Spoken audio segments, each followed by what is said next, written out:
রোজার কাজা, কাফফারা ও ফিদিয়া কি?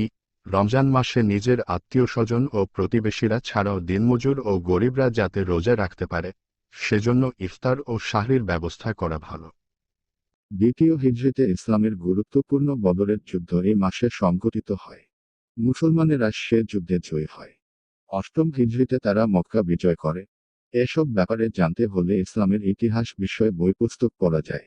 রমজানের শেষ 10 দিন পুরুষেরা মসজিদে গিয়ে ইতিকাফ করতে পারেন, কারণ রমজান গুনাহ মাফের জন্য সুবর্ণ সুযোগ।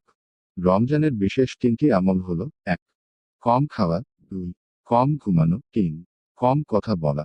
এছাড়া হারাম থেকে দূরে থাকা, চোখের হেফাজত করা, কানের হেফাজত করা, জবানের হেফাজত করা।